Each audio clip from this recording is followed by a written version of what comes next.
El Conde de Montecristo, de Alexandre Dumas.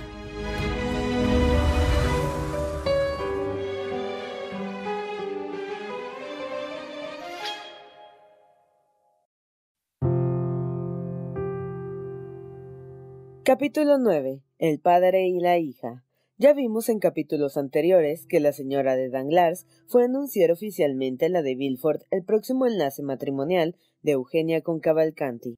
Este anuncio, que indicaba o parecía indicar que se trataba de una decisión tomada por todos los interesados, había sido precedido de una escena de la que vamos a dar cuenta a nuestros lectores. Y retrocediendo un poco, volvamos a la mañana misma de aquel día de grandes desastres, al hermoso salón dorado que ya conocemos y que era el orgullo de su propietario, el barón Danglars. En aquel salón, hacia las 10 de la mañana, se paseaba el banquero, pensativo y visiblemente inquieto, mirando a todas las puertas y deteniéndose al menor ruido. Apurada ya la paciencia, llamó a un criado. «Esteban», le dijo, «vea por qué la señorita Eugenia me ha rogado le espera en el salón, y cuál es la causa de su tardanza». Con esto se mitigó un poco su mal humor y recobró en parte su tranquilidad.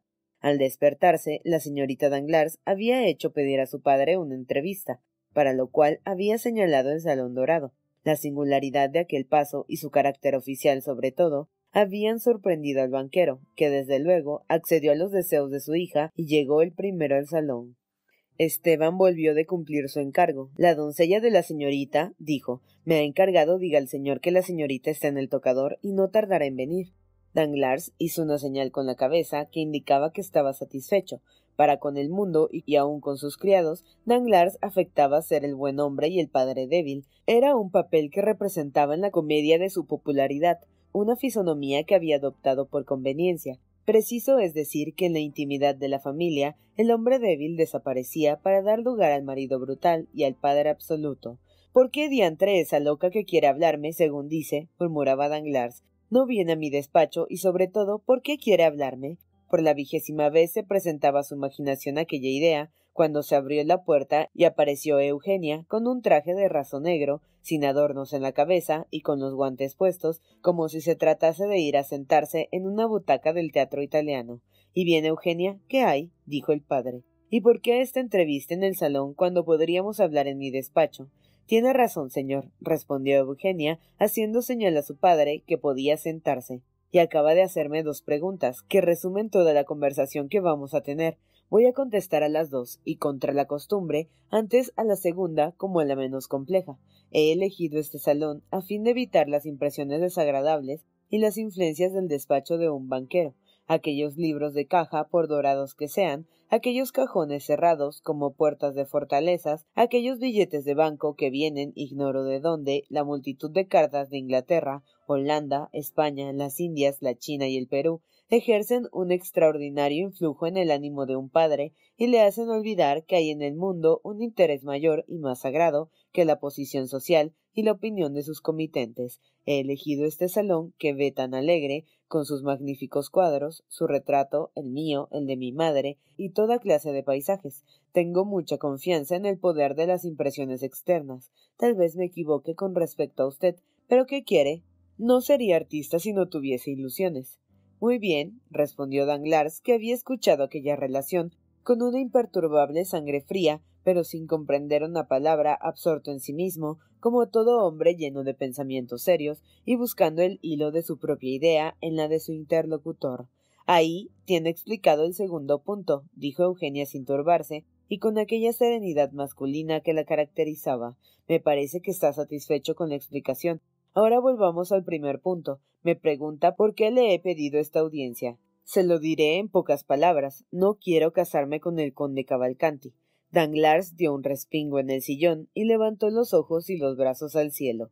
«Oh, Dios mío, sí, señor», continuó Eugenia con la misma calma. «Se admira, bien lo veo, porque desde que se planeó este asunto no he manifestado la más pequeña oposición, porque estaba determinada, al llegar la hora, a oponer francamente a las personas que no me han consultado y a las cosas que me desagradan una voluntad firme y absoluta. Esta vez la tranquilidad, la posibilidad, como dicen los filósofos, tenía otro origen, hija sumisa y obediente, y una ligera sonrisa asomó a los sonrosados labios de la joven. Quería acostumbrarme a la obediencia». «¿Y bien?», preguntó Danglars. Lo he intentado con todas mis fuerzas, respondió Eugenia, y ahora que ha llegado el momento, a pesar de los esfuerzos que me he hecho sobre mí misma, me siento incapaz de obedecer. Pero en fin, dijo Danglars, que con un talento mediocre parecía abrumado bajo el peso de aquella implacable lógica cuya calma reflejaba tanta premeditación y firmeza de voluntad. ¿La razón de su negativa, Eugenia? La razón, replicó la joven, no es que ese hombre sea más feo, tonto o desagradable que cualquier otro, no. El señor conde Cavalcanti puede pasar entre los que miran a los hombres por la cara y el talle por un buen modelo. No es porque mi corazón esté menos interesado por ese que por otro. Ese sería motivo digno de una chiquilla que considero como indigno de mí. No amo a nadie, lo sabe, ¿no es cierto?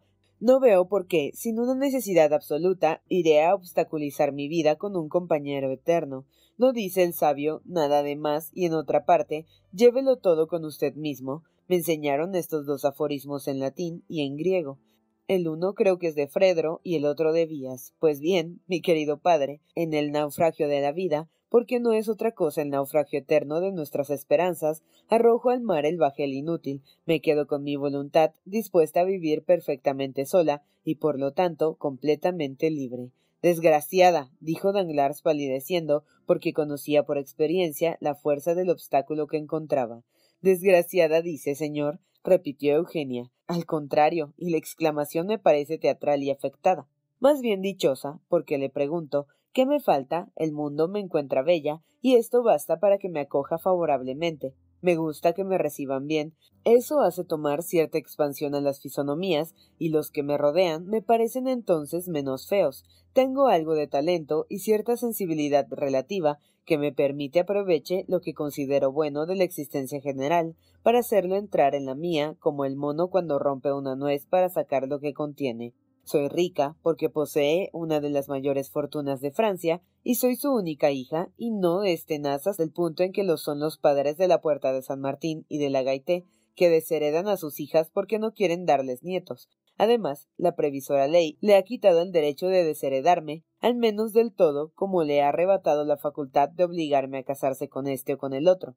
Así pues, bella, espiritual, dotada de algún talento, como dicen en las óperas cómicas, y rica, siendo esto la dicha, ¿por qué me llama desgraciada, señor? Viendo Danglars a su hija risueña y altanera hasta la insolencia, no pudo contener un movimiento de brutalidad que se manifestó con un grito, pero fue el único. Bajo el poder de la inquisitiva mirada de su hija, y ante sus hermosas cejas negras, un poco fruncidas, se volvió con prudencia y se calmó, domado por la mano de hierro de la circunspección. En efecto, hija mía, es todo lo que acaba de decir, excepto una cosa. No quiero decirle bruscamente cuál, prefiero que la adivine. Eugenia miró a su padre, sorprendida de que quisiese quitarle una flor de las de la corona de orgullo que acababa de poner sobre su cabeza. Hija mía, continuó el banquero, me ha explicado muy bien cuáles son los sentimientos que presiden a las descripciones de una joven como usted, cuando ha decidido que no se casará. Ahora voy a decirle los motivos que tiene un padre como yo para decidir que su hija se case. Eugenia se inclinó, no como una hija sumisa, sino como un adversario dispuesto a discutir, que se mantiene a la expectativa. Hija mía, continuó Danglars, cuando un padre pide a su hija que se case, siempre tiene alguna razón para desear su matrimonio. Los unos tienen la manta que decía a un momento verse renacer en sus nietos. Empezaré por decirle que no tengo esa debilidad. Los goces de la familia me son casi indiferentes. Puedo confesarlo así a una hija bastante filósofa para comprender esta indiferencia, sin reprocharme por ello como si se tratara de un crimen. Sea en buena hora, dijo Eugenia. Hablemos francamente, así me gusta. Oh, ve que sin participar en tesis general de su simpatía por la franqueza, me someto a ella como creo que las circunstancias lo requieren. Proseguiré entonces. Le he propuesto un marido, no por usted, porque en verdad era lo que menos pensaba en aquel momento. Ama la franqueza, pues ya ve, se lo propuse porque tengo necesidad de que tome ese esposo lo más pronto posible para ciertas combinaciones comerciales que pienso efectuar en estos momentos. Eugenia hizo un movimiento. Como le digo, hija mía, y no debe tomarlo mal, porque usted misma me obliga a ello. Es bien a pesar mío que entro en estas explicaciones aritméticas con un artista como usted, que teme penetrar en el despacho de un banquero, no por recibir impresiones desagradables o antipoéticas, pero en aquel despacho de banquero, donde entró anteayer para pedirme los 1000 francos que le entrego mensualmente para sus caprichos, sepa, mi querida, que se aprenden muchas cosas útiles, hasta las jóvenes que no quieren casarse. Se aprende, por ejemplo, y se lo diré en este salón, por miedo de sus nervios, se aprende que el crédito de un banquero en su vida moral y física, que ese crédito sostiene al hombre como el alma anima el cuerpo, y el señor de Montecristo me hizo ayer un discurso que no olvidaré jamás. Se aprende que, a medida que el crédito se retira, el cuerpo llega a ser un cadáver, y eso le sucederá dentro de poco al banquero que se aprecia de ser padre de una hija de tan buena lógica. Eugenia alzó la cabeza con orgullo. —¿Arruinado? —dijo. —Usted dice la expresión exacta —dijo Danglars metiendo la mano por entre el chaleco, conservando, sin embargo, en su ruda fisonomía, la sonrisa de un hombre sin corazón, pero que no carecía de talento. —Arruinado, sí, eso es. —Ah —dijo Eugenia—, sí, arruinado, y bien, he aquí conocido ese secreto lleno de horror, como dice el poeta trágico. Ahora escuche, cómo esta desgracia puede no ser tan grave, no diré para mí, sino para usted. —Oh —repuso Eugenia—, es muy mal fisonomista si se figura que siento por mí el desastre que acaba de contarme. Arruinada yo, ¿y qué me importa? No me queda mi talento. No puedo, como la pasta, la Malibran, la Grisi, adquirir lo que usted jamás podría darme, fuese cual fuese su fortuna, 100 o 150.000 libras de renta que deberé únicamente a mis propios esfuerzos, y que en lugar de llegar a mis manos, como esos miserables 1000 francos que me da, reprochándome mi prodigialidad, llegarán acompañados de aclamaciones, aplausos y flores. Y aun cuando no tuviese ese talento, del que duda, según su sonrisa, no me quedará aún ese furioso amor de independencia que vale para mí más que todas las riquezas y que domina en mí hasta el instinto de conservación. No, no lo siento por mí, sabré siempre salir de paso, mis libros, mis pinceles, mi piano, cosas que no cuestan caras, y que podré comprar siempre me bastan. Pensará quizás que me aflijo por la señora Danglars. Desengáñese, o estoy muy equivocada, o mi madre ha tomado sus precauciones contra el desastre que le amenaza y que pasará sin alcanzarle. Se ha puesto al abrigo y sus cuidados no le han impedido el pensar seriamente en su fortuna. A mí me ha dejado toda mi independencia, bajo el pretexto de amor a la libertad.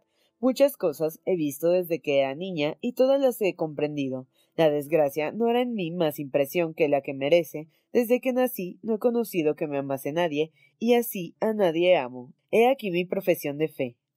—Con que, entonces, señorita, se empeña en querer consumar mi ruina —dijo Danglars, pálido de una cólera que no provenía de la autoridad paterna ofendida. —¿Consumar su ruina? Yo —dijo Eugenia—, no lo entiendo. Tanto mejor, eso me da alguna esperanza. Escuche. —Le escucho —dijo Eugenia, mirando tan fijamente a su padre que fue necesario que éste hiciese un esfuerzo para no bajar los ojos ante la poderosa mirada de la joven. El señor Cavalcanti se casa con usted y al casarse le trae 3 millones que coloque en mi banco. —Ah, muy bien —dijo Eugenia con olímpico desdén, jugando con sus dedos y alisando uno contra sus guantes—. ¿Piensa que le haré un mal si tomo esos 3 millones? No, están destinados a producir más de 10. He obtenido con otro banquero, un compañero y amigo, la concesión de un ferrocarril, única industria cuyos resultados son fabulosos hoy en día. Dentro de 8 días debo depositar 4 millones y, se lo repito, me producirán 10 o 12. Pero durante la visita que le hice anteayer y de la que tiene la bondad de acordarse, dijo Eugenia, le vi poner en la caja 5,5 millones en 2 bonos del tesoro, y por cierto, se admiraba de que no me llamase la atención un papel que tanto valía. Sí, pero esos 5,5 millones no son míos únicamente, y si una prueba de confianza se tiene en mí, mi título de banquero popular me ha valido la de los hospitales, y a ellos pertenecen los 5,5 millones. En otro tiempo no hubiera titubeado en emplearlos, pero hoy se saben las grandes pérdidas que he sufrido, y como le he dicho, el crédito empieza a alejarse de mí. De un momento a otro puede la administración reclamar este depósito, y si lo he empleado, me veo en el caso de hacer una bancarrota vergonzosa. Yo desprecio las bancarrotas, créalo. pero no las que enriquecen, sino las que arruinan. Si se casa con Cavalcanti y tomo los 3 millones de dote, o si al menos se cree que voy a tomarlos, mi crédito se restablecerá y mi fortuna, que desde hace 1 o 2 meses se hunde en un abismo abierto bajo mis pies por una fatalidad inconcebible, vuelve a consolidarse. ¿Me entiende? Perfectamente. Me empeña por 3 millones. Cuanto mayor sea la suma, más lisonjero debe ser ello para usted, pues da una idea de su valor. Gracias. Una palabra aún. Me promete servirse de la dote que debe llevar Cavalcanti, pero sin tocar a la cantidad. No lo hago por egoísmo, sino por delicadeza. Le ayudaré a reedificar su fortuna, pero no quiero ser cómplice en la ruina de otros. Pero le digo que esos 3 millones, cree salir adelante solo con el crédito y sin tocar esos 3 millones. Así lo espero, pero con la condición de que el matrimonio habrá de consolidar mi crédito. Puede pagar a Cavalcanti los 500.000 francos que me da por mi dote. Al volver de la municipalidad los tomará. Bien, ¿qué quiere decir con ese bien? Que al pedirme mi firma me deja dueña absoluta de mi persona. ¿No es eso? Exacto. Entonces, bien, como le decía, estoy pronta a casarme con Cavalcanti. Pero ¿cuáles son sus proyectos? Ah, es mi secreto. ¿Cómo podría mantenerme en superioridad sobre usted si, conociendo el suyo, le revelase el mío? Danglars se mordió los labios. Así pues, dijo, haga las visitas oficiales, que son absolutamente indispensables. ¿Está dispuesta? Sí. Ahora me toca decirle, bien. Y Danglars tomó la mano de su hija, que apretó entre las suyas, pero ni el padre osó decir gracias, hija mía, ni la hija tuvo una sonrisa para su padre. ¿La entrevista ha terminado? Preguntó Eugenia levantándose. Danglars indicó con la cabeza que no tenía más que decir. 5 minutos después, el piano sonaba bajo los dedos de la señorita Armilly y Eugenia entonaba la maldición de Brabantio a Desdémona. Al final entró Esteban y anunció que los caballos estaban enganchados y la baronesa esperaba. Hemos visto a las dos ir a casa de Villefort, de donde salieron a proseguir sus visitas. 3 días después de la escena que acabamos de referir, es decir, hacia las 5 de la tarde del día fijado para firmar el contrato de la señorita Eugenia Danglars y el conde Cavalcanti, que el banquero se empeñaba en llamar príncipe, una fresca brisa hacía mover las hojas de los árboles del jardín, que daba acceso a la casa del conde de Montecristo, y cuando éste se disponía a salir, y sus caballos le esperaban piafando, refrenados por el cochero, sentado hacía ya 1/4 de hora en su sitio, el elegante faetón que ya conocen nuestros lectores, arrojó más bien que dejó bajar al conde de Cavalcanti tan dorado y pagado de sí mismo como si fuese a casarse con una princesa. Preguntó por la salud del conde con aquella franqueza que le era habitual, y subiendo enseguida al primer piso, se encontró con él al fin de la escalera.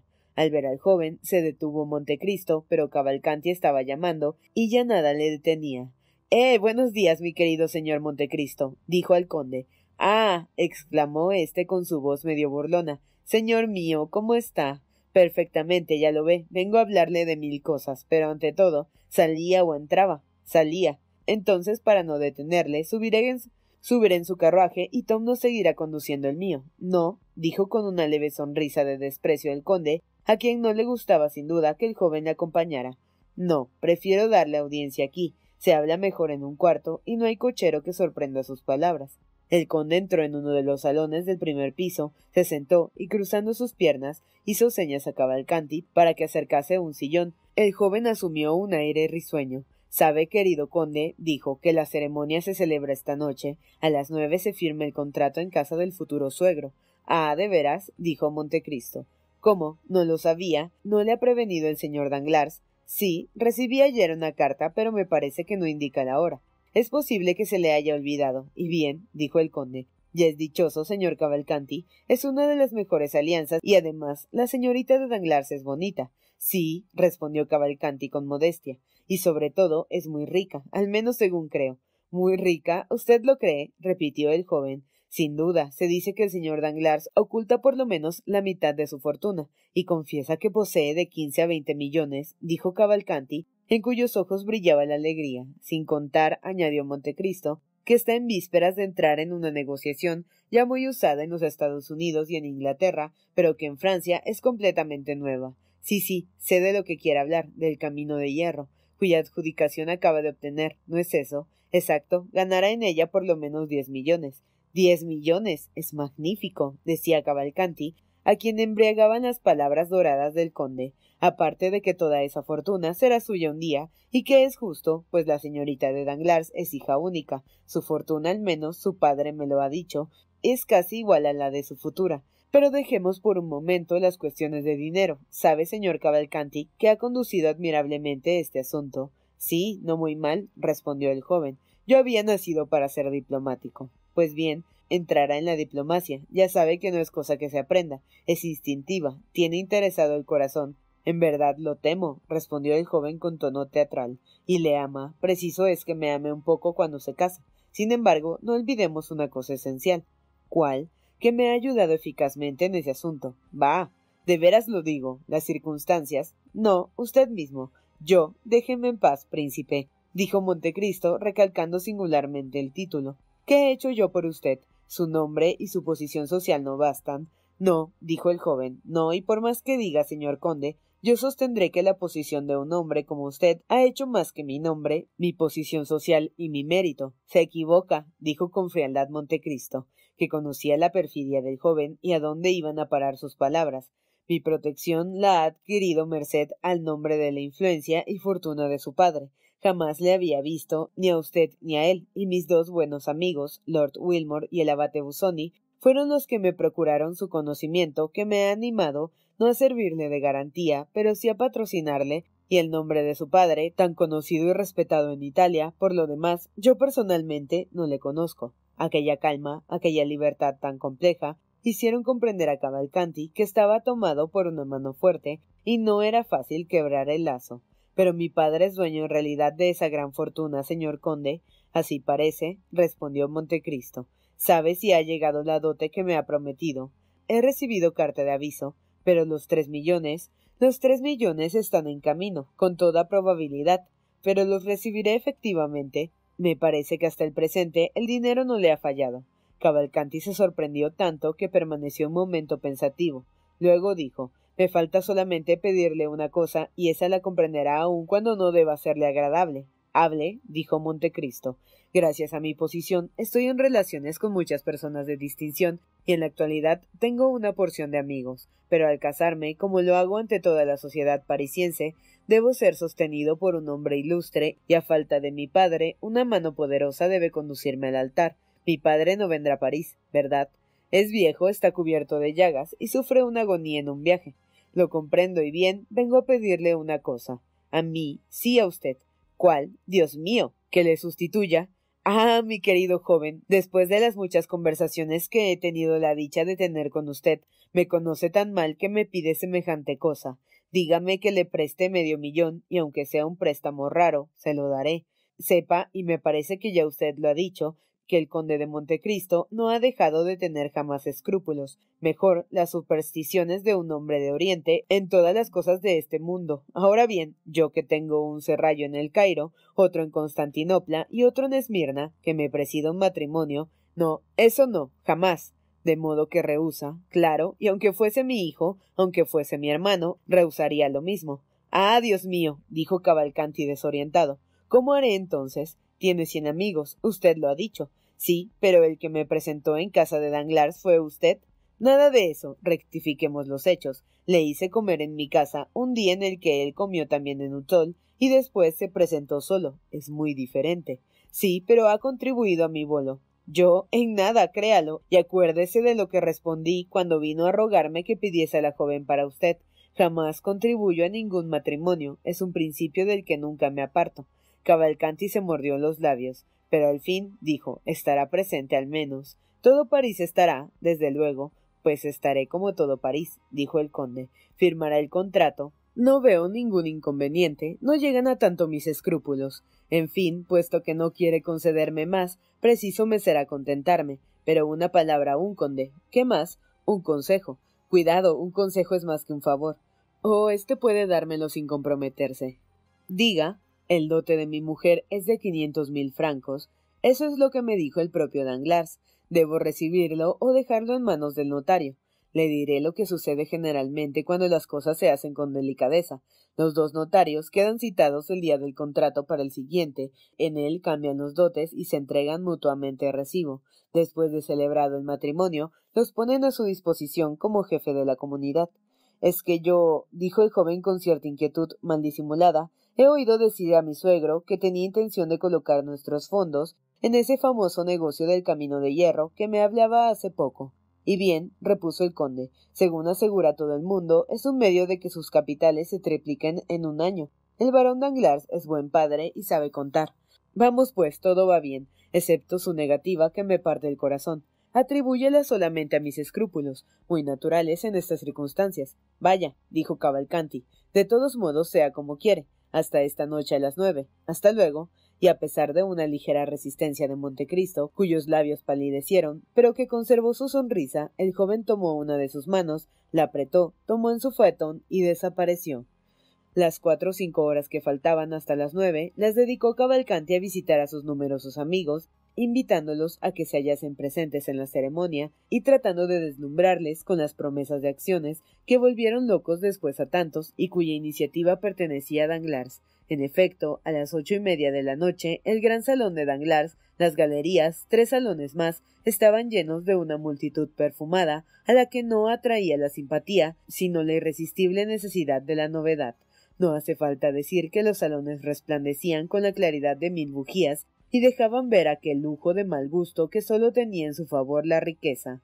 Eugenia Danglars estaba vestida con la sencillez más elegante, un vestido de seda blanco, una rosa blanca medio perdida entre sus cabellos, más negros que el ébano, componían todo su adorno, sin que la más pequeña joya hubiese tenido entrada en él. En sus ojos un mentiz, dado a cuanto podía tener de virginal y sencillo aquel cándido vestido. La señora de Danglars, a 30 pasos de su hija, hablaba con Debray, Beauchamp y Chateau-Renaud. Debray había vuelto a entrar en la casa para aquella solemnidad, pero como otro cualquiera y sin ningún privilegio especial. Cavalcanti, del brazo de uno de los más elegantes dandis de la ópera, le explicaba impertinentemente, en atención a que era necesario ser bien atrevido para hacerlo, sus futuros proyectos y el progreso de lujo que pensaba hacer con sus 175,000 libras de renta. La multitud se movía en aquellos salones como un flujo y reflujo de turquesas, rubíes y esmeraldas. Como sucede siempre, las más viejas eran las más adornadas,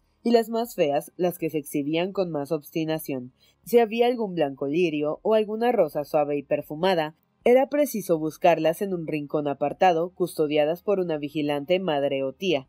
A cada instante, en medio de un tumulto y risas, se oía la voz de un servidor, que anunciaba un hombre conocido en la hacienda, respetado en el ejército o ilustre a las letras. Se veía entonces un ligero movimiento en los grupos, pero para uno que fijase la atención, ¿cuántos pasaban inadvertidos o burlados? En el momento en que la aguja del macizo reloj de bronce que representaba a Edimión dormido señalaba las 9 y la campana daba aquella hora, el nombre del conde de Montecristo resonó también y como impelida por un rayo eléctrico, toda la concurrencia se volvió hacia la puerta. El conde venía vestido de negro, con su sencillez habitual. Su chaleco blanco destacaba perfectamente las formas de su hermoso y noble pecho. Su corbata negra hacía resaltar la palidez de su rostro. Llevaba sobre el chaleco una cadena de oro sumamente fina. Se formó inmediatamente un círculo alrededor de la puerta. De una ojeada divisó el conde la señora de Danglars a un lado del salón, a Danglars en el opuesto, y delante de él a Eugenia. Se acercó a la baronesa, que hablaba con la señora de Villefort, que había venido sola porque Valentina aún no se hallaba restablecida, y sin variar de camino, porque todos le abrían paso, se dirigió de la baronesa a Eugenia, a quien cumplimentó en términos tan rápidos y reservados que llamaron la atención del orgulloso artista. Se encontraba a su lado Luisa de Armilly, que dio gracias al conde por las cartas de recomendación que había tenido la voluntad de darle para Italia y de las que pensaba muy pronto hacer uso. Al separarse de aquellas señoras, se encontró con Danglars, que se había acercado para darle la mano.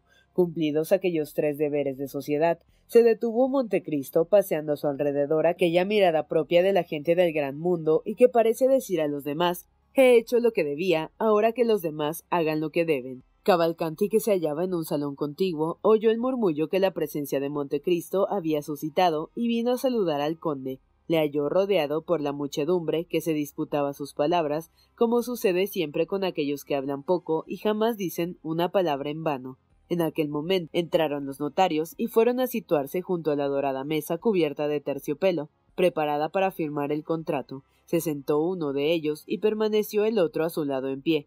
Iban a leer el contrato que la mitad de París presente aquella solemnidad debía firmar. Se colocaron todos, las señoras formaron círculo alrededor de la mesa, mientras los hombres, más indiferentes al estilo enérgico, como dice Boileau, hacían sus comentarios sobre la agitación febril de Cavalcanti, la atención de Danglars, la impasibilidad de Eugenia y la manera frívola y alegre con que la baronesa trataba aquel importante asunto. Se leyó el contrato en medio del silencio más profundo, pero concluida la lectura, empezó de nuevo el murmullo, doble de lo que antes era. Aquellas inmensas sumas, aquellos millones que venían a completar los regalos de la esposa y las joyas exhibidas en una sala destinada a aquel objeto, habían doblado la hermosura de Eugenia a los ojos de los jóvenes, y el sol se oscurecía entonces ante ella. Las mujeres, codiciando aquellos millones, consideraban con todo que no tenían necesidad de estos para ser bellas. Cavalcanti, rodeado de sus amigos, agasajado, adulado, empezaba a creer en la realidad del sueño que se había forjado.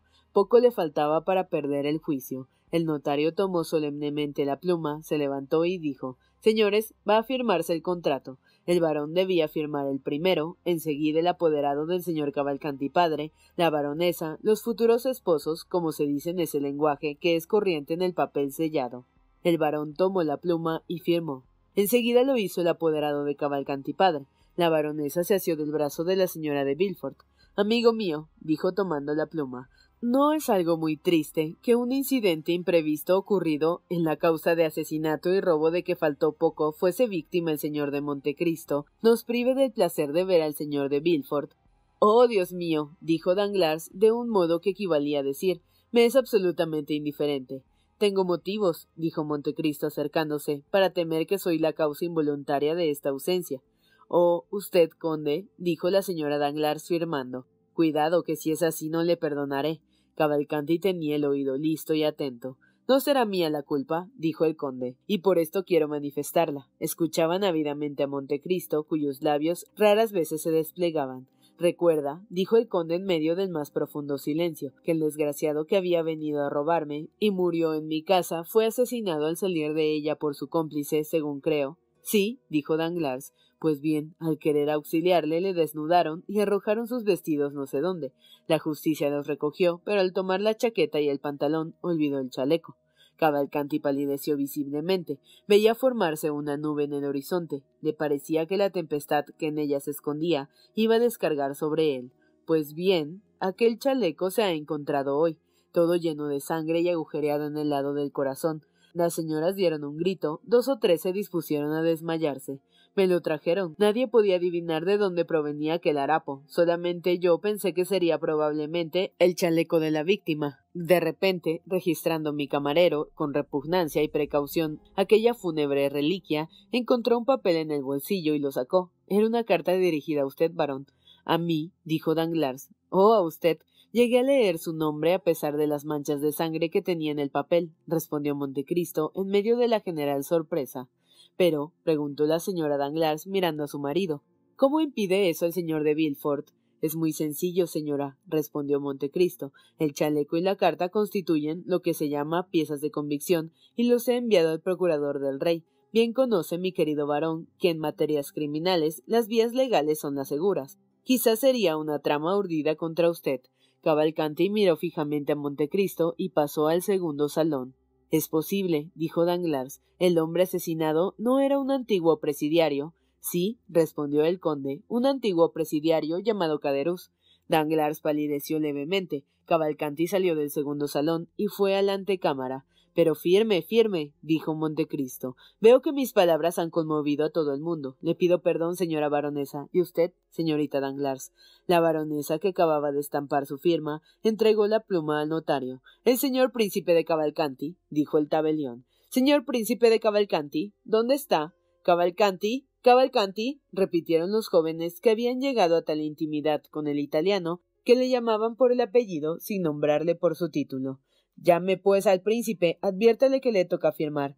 dijo Danglars a su criado, pero en aquel momento la multitud de amigos retrocedió espantada hacia el salón principal, como si un espantoso monstruo hubiese invadido la habitación. Había motivo para huir, espantarse y gritar. Un oficial de gendarmería colocaba a la puerta a 2 gendarmes y se dirigía a Danglars precedido de un comisario de policía con su faja puesta. La señora Danglars lanzó un grito y se desmayó. Danglars, que se creía amenazado porque ciertas conciencias jamás están tranquilas, ofreció a la vista de sus convidados un rostro descompuesto por el terror.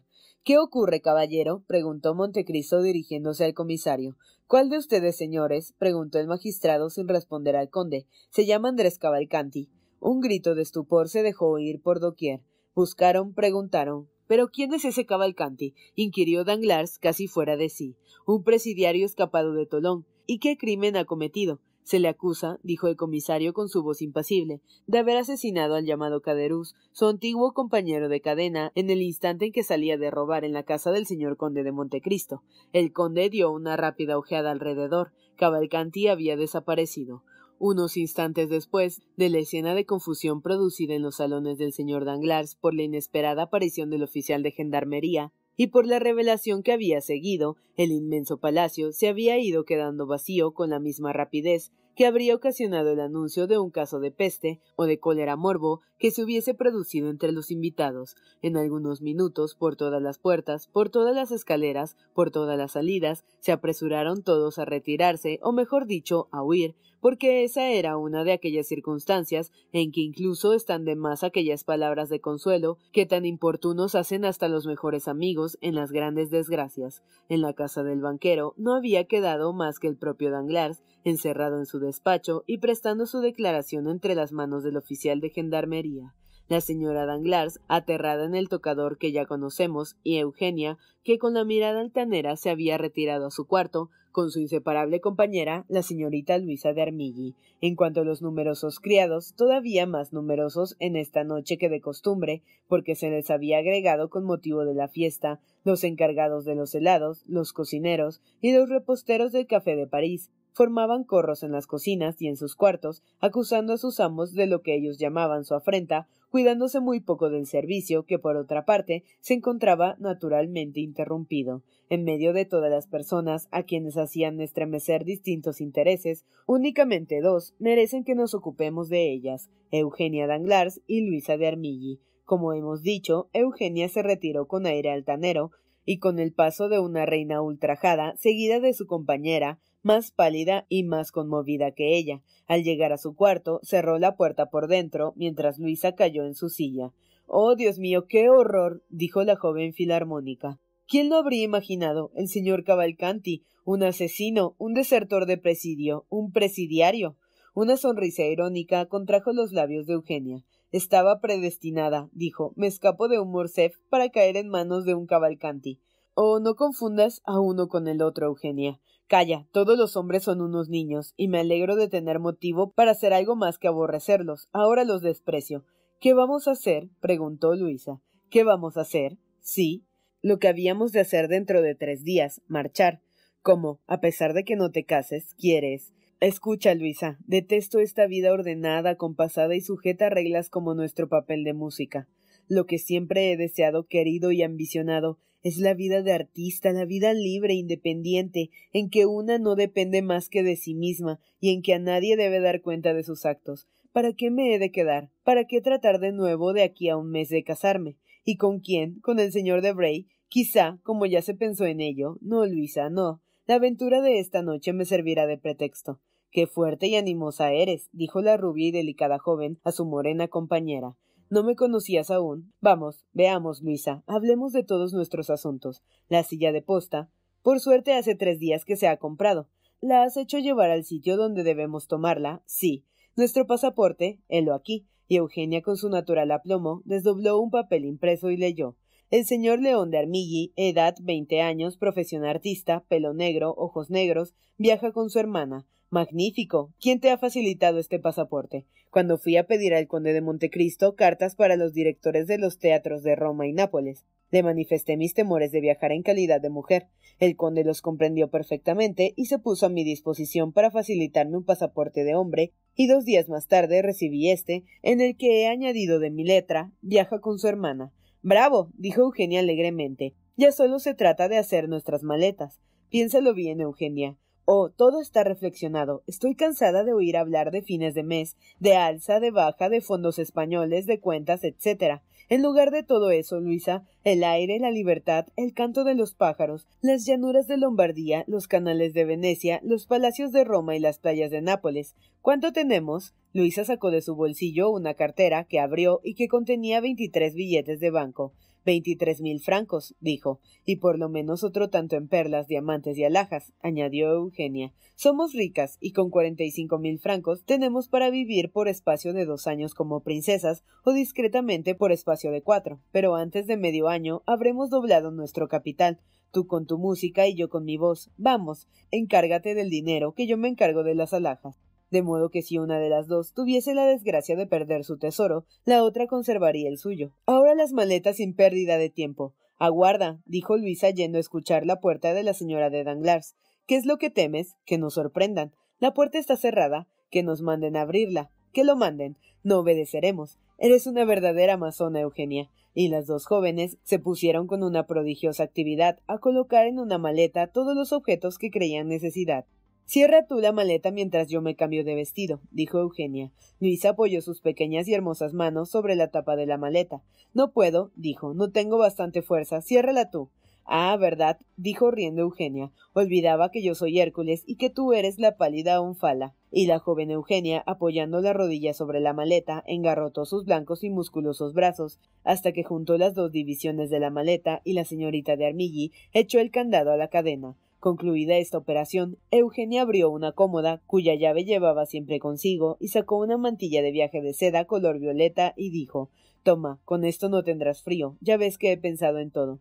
Pero ¿y tú? Yo jamás tengo frío, bien lo sabes, y luego con mis vestidos de hombre. Vas a vestirte aquí, desde luego, tendrás tiempo. No temas, cobarde, todos están ocupados del ruidoso suceso. Además, es extraño que permanezca encerrada, cuando deben suponerme en un estado fatal. Tienes razón, con ello me tranquilizas. Ven, ayúdame. Y del mismo cajón, de donde sacó la mantilla que acababa de dar a la señorita de Armilly, y que ésta tenía ya puesta, sacó un vestido completo de hombre, desde las botas hasta la levita, con provisión de ropa blanca, y si bien no se veía nada superfluo, tampoco se echaba de menos lo necesario. Con una rapidez que indicaba que no era la primera vez que por broma se había puesto los vestidos del sexo contrario, Eugenia se calzó las botas, se puso un pantalón, anudó la corbata, abrochó hasta arriba de su chaleco y se puso una levita que dejaba ver su fino talle.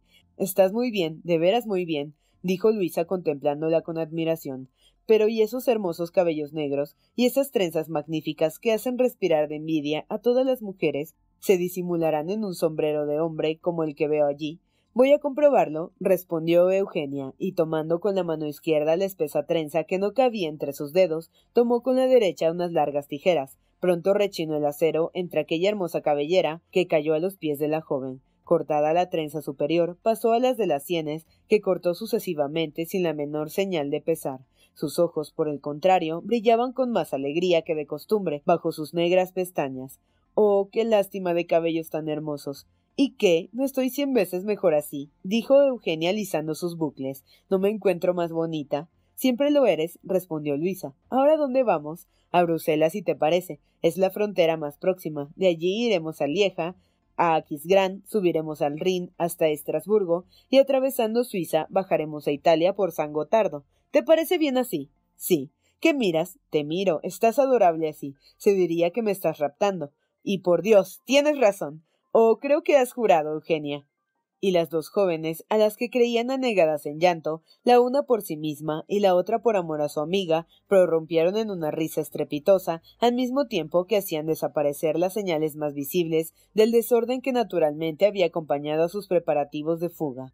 Después apagaron las luces, y con el ojo alerta y el oído atento, las 2 fugitivas abrieron la puerta del tocador que daba a una escalera interior y conducía hasta el patio de entrada. Eugenia iba delante, sosteniendo con una mano la maleta que por el lazo opuesta Luisa apenas podía sostener con las dos. Estaban dando las 12 y el gran patio estaba solitario. El portero velaba aún, o por lo menos estaba levantado. Eugenia se acercó poco a poco y vio al suizo que dormía en su cuarto, tendido en un sillón. Se volvió a Luisa, tomó el pequeño baúl que había dejado un instante en el suelo, y las dos siguieron la sombra del muro y se dirigieron al arco de entrada.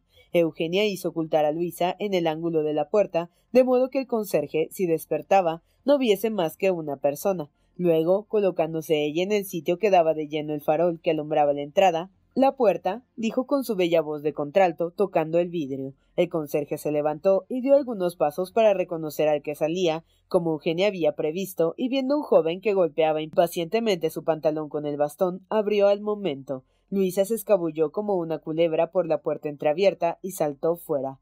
Luego salió Eugenia, tranquila en apariencia, aunque es probable que su corazón latiese con más violencia que de costumbre. Pasaba un mandadero y le cargaron con el baúl, le indicaron el sitio donde debía dirigirse, calle de la Victoria número 3, y marcharon tras aquel hombre cuya compañía daba ánimo a Luisa. Eugenia era tan fuerte como Judith o Dalila. Llegaron al número indicado y Eugenia dio orden al mandadero de que dejase el baúl en el suelo. Le pagó, se retiró aquel y entonces llamó a una ventanilla. Vivía en el cuarto una costurera que estaba avisada de antemano y no se había acostado todavía. «Señorita», dijo Eugenia, «haga sacar por el portero mi silla de posta y envíele a buscar los caballos. Dele esos 5 francos por su trabajo. De veras, lo admiro, respeto». La costurera miraba asombrada, pero como le dieron 20 luises, no hizo observación alguna. Al cuarto de hora volvió el conserje con el postillón y los caballos, que éste enganchó mientras aquel colocaba el baúl en la parte trasera. «He aquí el pasaporte», dijo el postillón. «¿Qué caminos tomamos, mi joven señor?» «El de Fontainebleau», respondió Eugenia, con voz casi masculina. «¿Qué dices?», preguntó Luisa. «Les doy unas señas falsas», respondió Eugenia. «Esa mujer, a quien damos 20 luises, puede vendernos por 40. Al llegar a Boulevard, tomaremos otra dirección». Y la joven subió al carruaje casi sin tocar el estribo. «Siempre tienes razón», dijo la maestra de canto, colocándose junto a su amiga. Al cuarto de hora, el postillón, puesto ya en el camino que debían seguir, pasaba la barrera de San Martín, haciendo resbalar su látigo. «Ah», dijo Luisa respirando, «ya estamos fuera de París». «Sí, querida mía, el rapto es bello y bien consumado», respondió Eugenia. «Sí, pero sin violencia», dijo Luisa, «y casi diría que me inspiras». «Lo haré valer como circunstancia atenuante». Estas palabras se perdieron en medio del estrépito de las ruedas sobre el camino de la Villette. El barón Danglars ya no tenía hija.